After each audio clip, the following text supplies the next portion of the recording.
좋습니다. 지금까지 했는 거 얼마나 지겨울지 지겨울 만큼 반복을 해볼게요. 운동은요, 크게 두 가지만 내가 한번 봅시다.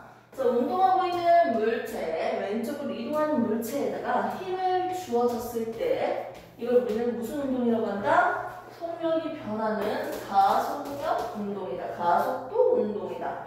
아무튼 속력이 변하는 운동이다. 자, 외부 힘이 주어지지 않는다면 이거는 무슨 운동을 하고 있을 거다? 얘가 등속 운동을 한다. 를 우리가 지금까지 정리했습니다. 오케이? 그러면 힘이 주어졌을 때 이 힘을 같은 방향으로 주어지면 우선은 증가야. 계속 증가네. 다른 방향으로 주어지면 첫 번째는 감소하겠지. 나중에는 증가하겠지만. 자, 그러면 아무튼 힘을 줬는데 힘이 작용해. 운동 방향으로. 힘이 작용하는데 같은 방향이니까 당연히 속력이 지금 점점 빨라지잖아. 근데 이 힘을 일정한 힘을 줄 거야. 계속 같은 크기만큼 계속 당길 거야. 그 운동에 대해서 이제 배워볼 거예요. 이 그림을 살짝 이렇게 세워볼까요? 세워보면요, 하나의 물체를 떨어뜨리는 낙하 운동을 그릴 수가 있습니다. 낙하 운동. 오케이? 자, 물체 떨어뜨릴게요. 시작! 이거예요. 그런데 주변에 공기들이 있으면 저항이 많아. 공기들이 있으면 어떻게 생기냐면요, 종이 한 장 떨어뜨리는 거랑 구슬 하나 떨어뜨리는 거랑 실제로 도달하는 데 걸리는 시간이 달라져요. 공기들이 있다 보니까 공기들에 의해서 펄럭펄럭 천천히 떨어지겠죠. 시간이 오래 걸리니까. 근데 얘는 상대적으로 금방 떨어지겠네요. 오케이? 아하.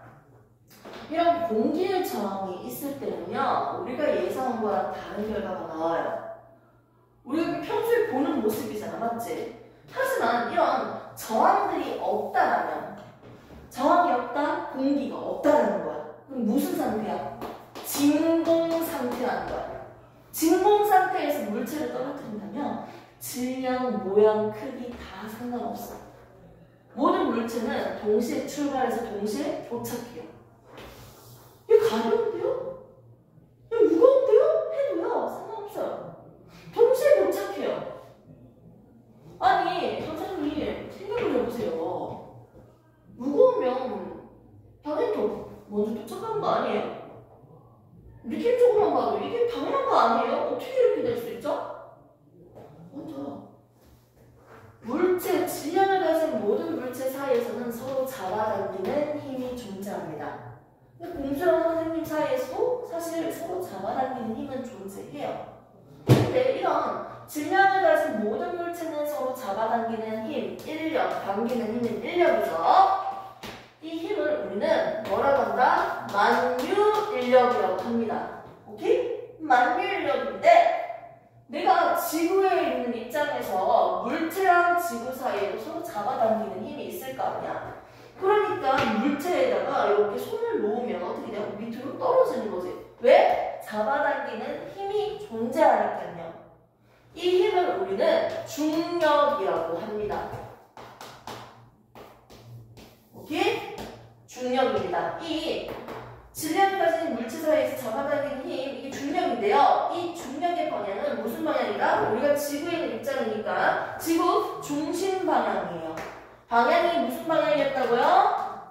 중심 방향이다. 다른 말로는요, 우리가 디디고 있는 이 지표면에 대해서 어떻게 수직 방향이에요. 수직 방향. 수직 방향. 됐습니까? 접선의 기울기에 대해서 수직이잖아요. 맞죠? 접선이라는 게 원래 수직이 되는 거잖아요. 맞죠? 자, 그래서 이 수직인 걸 우리는 연직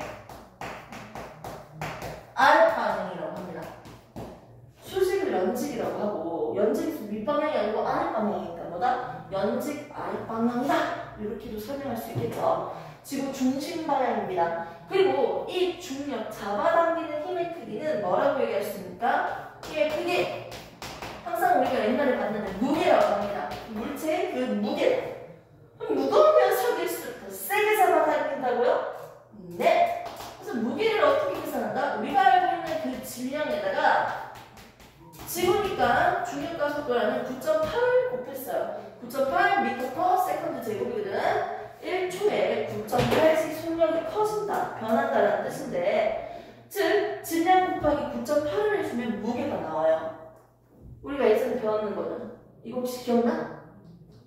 안 기억나면 지금 얘기해도 돼. 질량과 무게에 대한 개념도 잠시 볼게요.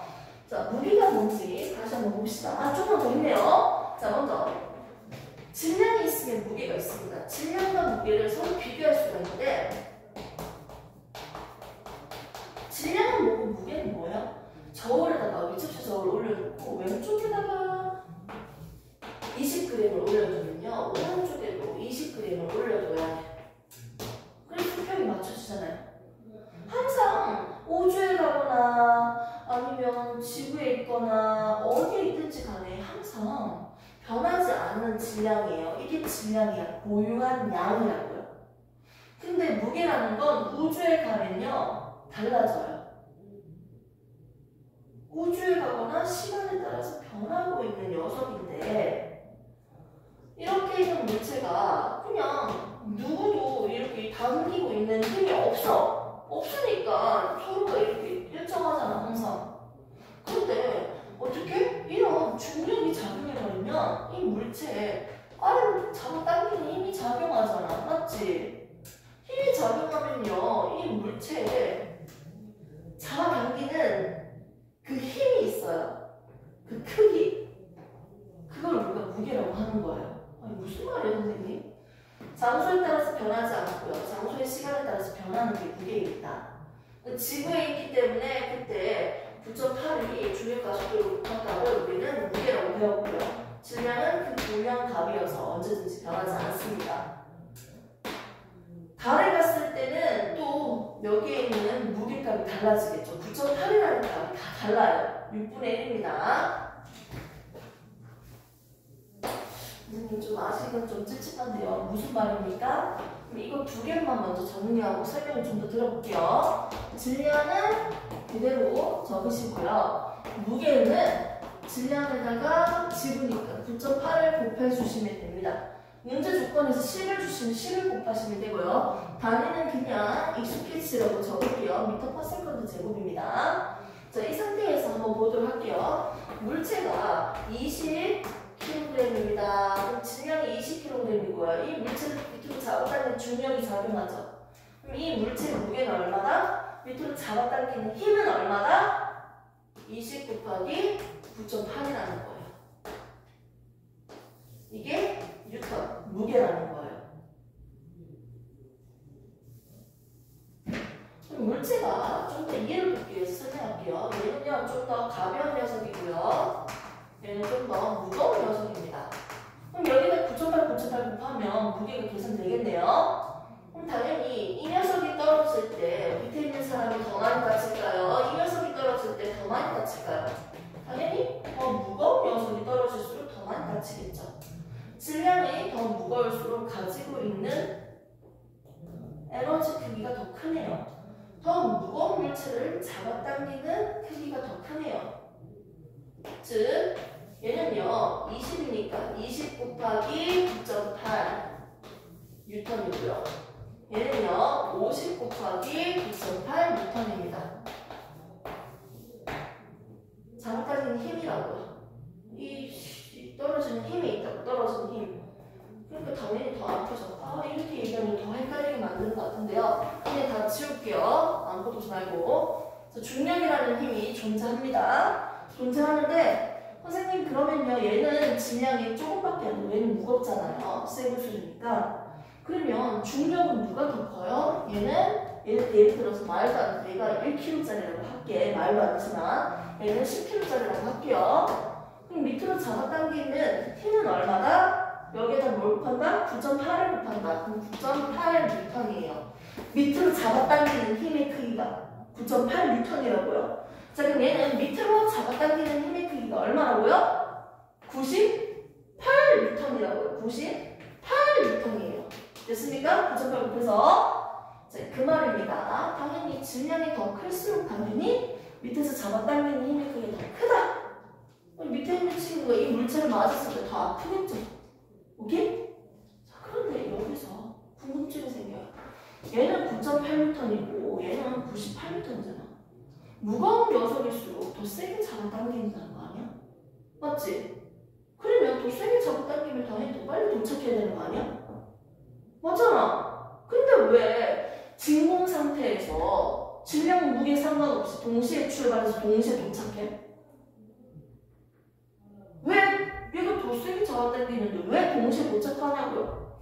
이걸 해석할 수 있는 방법은 많지만 나는 내가 편한 식으로 이해만 시킬게요. 그냥 얘를 옆으로 주세요. 가벼운 물질, 무거운 물질을 옆으로 내가 잡아당긴다고 할게. 자, 당연히 무거운 녀석이 있고요. 상대적으로 가벼운 녀석이 있어. 내가 동시에 출발해서 동시에 도착하려면 무거운 녀석을 더 세게 잡아당겨야 돼? 가벼운 녀석을 더 세게 잡아당겨야 돼?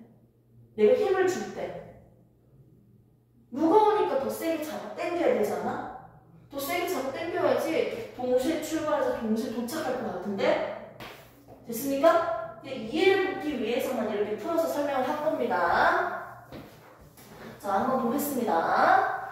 자, 그래서 우리는 운동하고 있는 물체에다가 외부의 힘을 주면 속력이 변하게 된다. 그런데 이 속력은 이동하는 방향과 같은 방향으로 주면 속력이 빨라지는데 이 힘의 크기가 일정했을 때, 일정한 힘으로 당겼을 때 어떻게 일어나는지 지금 배우는 겁니다.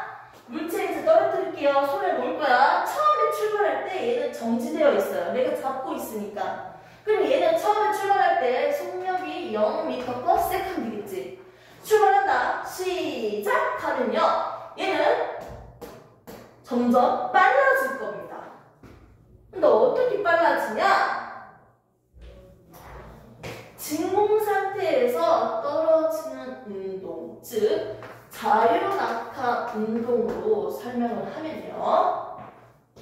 1초 뒤에 얘가 지금 아랫방향으로 움직이는데 계속 아랫방향으로 같은 방향으로 무슨 힘이 작용하고 있어? 중력이 작용하고 있는 상태예요. 계속 중력이 작용하고 있어. 일정한 힘이 주어지고 있는 거야. 운동하는 방향과 같은 방향으로 힘이 작용한다. 일정한 크기의 힘이. 이 상태가 바로 자유낙하 운동이죠. 오케이? 이때 1초 뒤에 속력을 측정하니까 9.8m/s가 됐고요. 또 1초 뒤에 속력을 측정하니까 9.8에다가 또 9.8 속력이 또 더 커졌어요. 오케이? 또 1초 뒤에 하니까 어떻게 됐다? 9.8 더하기 9.8에다가 또 9.8이 더 커졌어요. 즉 1초에 9.8씩 속력이 증가하고 있는 운동을 합니다. 적어볼까요? 1초 뒤에는 9.8m/s였고요. 1초 뒤에는 19.6m/s고요. 또 1초 뒤에는 29.4m/s입니다. 이렇게 1초에 9.8씩 속력이 빨라지는 운동을 하고 있습니다. 이걸 그래프적으로도 그릴 수가 있습니다. 속력과 시간 그래프에서 속력 T의 시간 T 적었어요. 자, 1초에 어떻게 된다? 9.8이 되고요. 속력이 1초 뒤에는 또 9.8이 더 커진 19.6m/s가 되고요. 1초 뒤에는 또 어떻게 된다? 9.8이 더 커진 29.4m/s가 된다는 거예요. 아하! 즉 1초에 9.8 증가, 1초 후에 또 9.8 증가, 1초에 9.8 증가, 1초에 9.8씩 점점 속력이 커지고 있는 운동을 하고 있네요. 됐습니까? 속력과 시간 그래프에서 지금 1초에 9.8씩 증가하고 있는 그래프를 보고 있습니다. 이 그래프는 자유낙하 운동입니다. 진공 상태에서 물체가 떨어질 때 운동이에요. 진공 상태에서 낙하하는 운동 그래프입니다.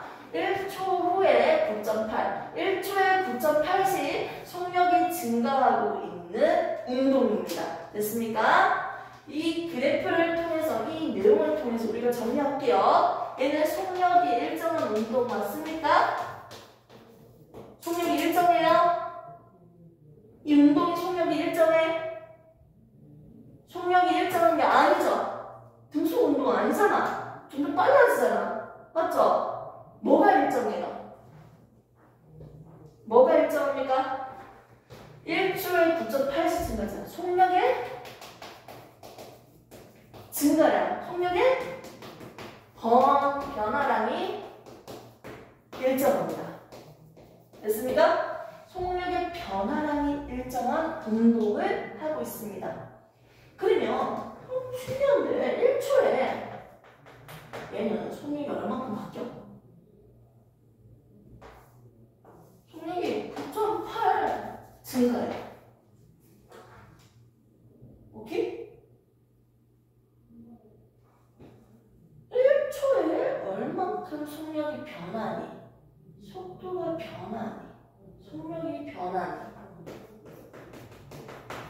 가속도 운동이에요. 속도와 속력의 개념, 용어 정리는 다르지만 그냥 통일시 시켜서 내가 설명하겠습니다. 더 깊이는 안 나가고요. 1초에 얼마나 속도가 변하는지 가속도입니다. 1초에 속도의 변화량이 얼마다? 델타 V 속도의 변화량이에요. 나중 속도 빼기 처음 속도. 처음에는 0이었는데 1초 뒤에 9.8이 됐잖아요.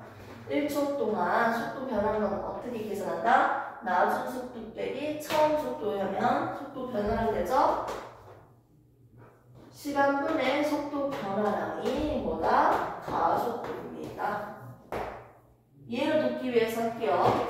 자, 20m/s로 달리던 자동차가 있어요. 얘가 30m/s로 증가했어요. 됐습니까? 2초 뒤에 이렇게 됐다는 거지. 자, 얘는 2초 동안 얼만큼 빨라졌어? 2초 동안 얼만큼 빨라졌어요? 속력의 변화량이 얼마예요? 10이에요, 10. 됐습니까? 그럼 1초에 얼만큼 속력이 변했다는 거예요? 5가 바뀌었다는 거예요. 오케이? 속력이 변했다는 걸 어떻게 계산했어요? 나중 속력 빼기 처음 해줬죠. 오케이? 나중 빼기 처음 해주니까 변화량을 계산했잖아요. 됐습니까? 오케이? 즉, 속력의 변화량은 뭐다? 나중 속력 빼기 처음 속력이에요. 이렇게 속력의 변화량에다가 시간을 나눠주면 맞죠? 뭐가 된다? 얼만큼 1초에 얼만큼 속도가 변했는지 속력이 변했는지 계산할 수 있다. 오케이? 2초 동안 10이 바뀌었다는 건 1초에 5 속력이 달라졌다는 거지. 이걸 우리는 5m/s 제곱이라고 적어요. 1초에 속력이 5가 바뀌었다. 여기서도 한번 볼까요? 자, 나 있는 그대로 할게. 1초지. 1초 동안 얼마큼? x의 값은 1초. 얘는 y의 값은 얼마예요? 얼마나 바뀌었다?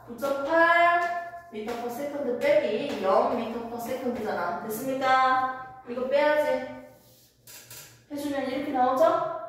이거 적어볼게요. 사실 1s 이거 시간 밑에는 1이 생략되어 있잖아. 그리고 위에 거 적을까요? 1s 1초 동안 9.8m 간다는 뜻이잖아요. 해주면 어떻게 계산합니까? 오케이? 맞죠? 그러니까 상수 앞에 적고 부호만 살짝 눕혀주면 되죠? 오케이? 됐습니까? 1초에 속력이 9.8 변하는 운동을 얘기하는 거예요. 지금 진공 상태에서 어떤 저항도 없는 상태에서 나타나는 운동을 설명했습니다. 물체가 운동하는 방향으로 힘이 일정한 힘이 계속 작용하고 있을 때는요. 어떻게? 일정한 속력으로 계속 일정한 속력의 변화가 일어난다는 거지. 가속도가 일어나는데 1초에 가속도 얼마? 9.8m/s. 또 1초 동안 속도가 얼마큼 됐다? 9.8m/s. 2초, 3초, 4초, 0.5초, 몇 초이든 간에 이 기울기가 나타내는 건 가속도예요. 1초에 9.8씩 속력이 변하니까요. 근데 이 기울기가 항상 똑같죠? 가속도가 항상 똑같아. 얘는 무슨 운동? 등가속도 운동이라고 할 수 있습니다. 이거는 사실 안 가르쳐줘야 되는데 내가 설명한 거예요. 그냥 기울기는 가속도를 의미하는데 시간분의 속도의 변화량이잖아. 가속도를 의미하는데 언제든지 1초, 2초든지 언제든지 항상 기울기가 똑같아. 가속도가 똑같아요. 등가속도 운동 그래프입니다. 오케이? 근데 다 필요 없고요. 그냥 하나만 더 할게요. 속력과 시간 그래프에서 넓이는 뭐라고 했어요? 이동 거리. 속력과 시간 그래프에서 이렇게 그려지면 밑에 있는 넓이가 이동 거리였잖아요. 이렇게 그려지든 이렇게 그려지든 간에 밑에 있는 면적은 뭘 나타낸다? 이동 거리를 나타낸다. 이동 거리를 나타낸다. 됐습니까? 네, 좋습니다. 다시 정리합니다. 0. 처음에 출발할 때는 속력이 0인데요. 1초마다 속력이 9.8씩 커지고 있는 운동을 봤습니다. 됐습니까? 속력이 일정한 운동은 아니죠? 뭐가 일정하다? 가속도가 일정한 운동이다. 또 다른 말로 고칠게요. 속도의 변화량이 일정한 운동입니다. 속력이 일정한 게 아니고 속력의 변화량이 일정한 운동을 봤습니다. 됐습니까? 한번 봅시다. 페이지, 2페이지. 떨어지는 운동인데 외부 힘이 있을 때 일정한 힘으로 운동 방향의 방향과 같은 방향의 힘이 작용할 때 작용할 운동인데요. 자, 진공 상태를 얘기하고 있었죠. 자, 일정한 힘이 작용하고 있다. 즉, 속력이 일정하게 변한다는 거죠. 자, 1초마다 9.8m/s의 속력이 증가한다고 배우고 있었고요. 힘의 방향과 운동 방향이 같으니까 증가한다 했죠. 자, 밑에 있는 그림을 보면요. 사진으로 착착착착 찍었을 때 얘를 그대로 오른쪽에 붙여주면 이렇게 속력과 시간 그래프를 볼 수 있는데 이거는 다음 시간에 설명해 주겠습니다. 밑에는 그래프만 그냥 볼게요. 즉 1초에 9.8씩 속력이 증가하고 있는 그래프, 똑같은 그래프 보이죠? 됐습니까? 오케이, 이렇게 봤습니다. 맨 밑에 있는 그림 보시면요. 크기가 크든지 작든지 질량이 어떻든지 다 상관없지? 항상 동시에 출발해서 동시에 떨어진다고 그림이 그려져 있어요.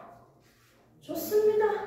이렇게 해서 우리는 오늘 운동에 대해서 배워봤고요. 이제부터는 문제를 풀고 모르는 질문도 하고 유형별로 한번 연습을 해보셔야 됩니다.